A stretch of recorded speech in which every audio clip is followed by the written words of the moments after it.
Tenemos que hacer reiteración entonces que las propiedades de la iglesia se concentraron en muy pocas manos. Los beneficiarios de los remates y las reventas especulativas siempre fue un grupo privilegiado, lo cual produjo una centralización de la riqueza y provocó al mismo tiempo el reacomodo de la élite.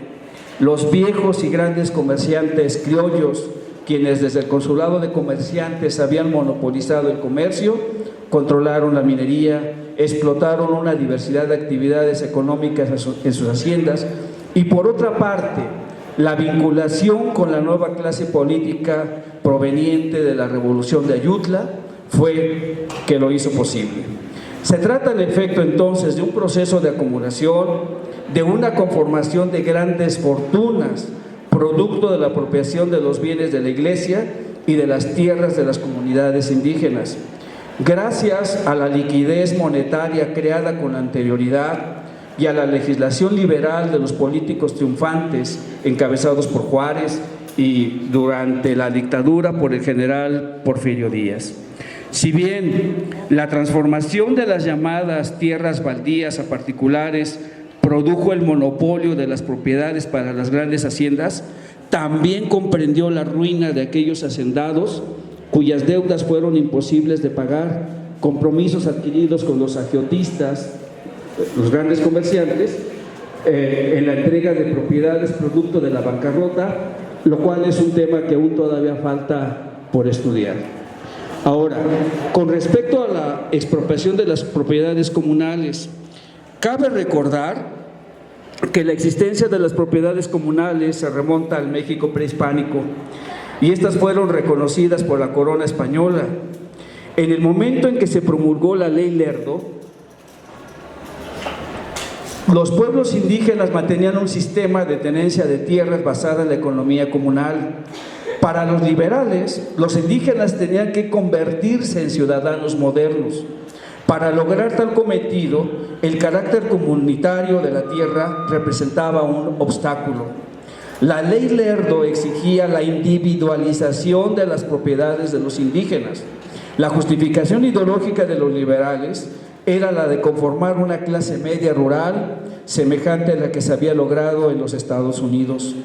Sin embargo, la aplicación de la Ley Lerdo representaba una etapa de una vieja trayectoria de despojo que las haciendas de los criollos venían haciendo para apropiarse de las tierras de las comunidades indígenas.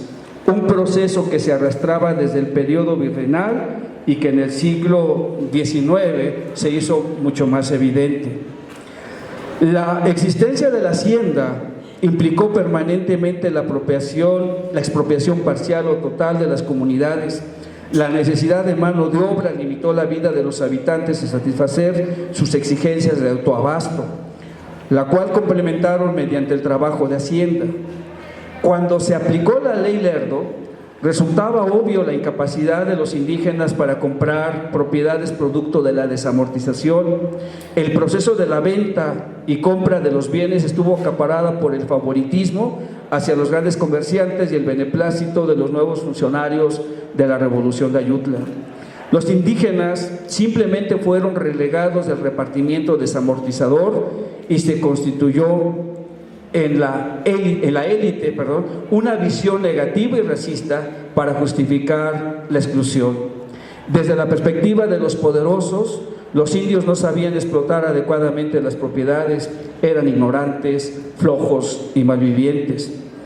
La aplicación de la Ley Lerdo despojó finalmente a las comunidades indígenas de sus tierras.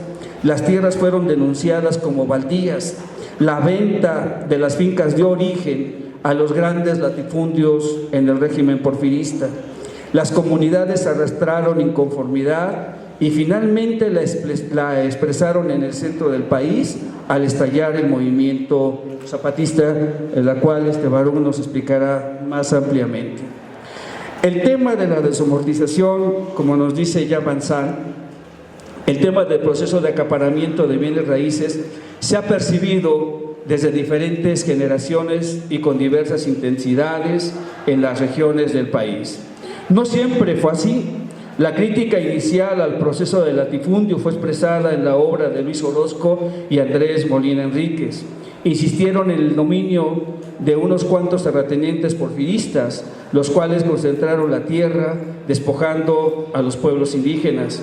Este fue el inicio de la crítica que alimentó la leyenda negra del porfirismo para justificar la causa de la revolución.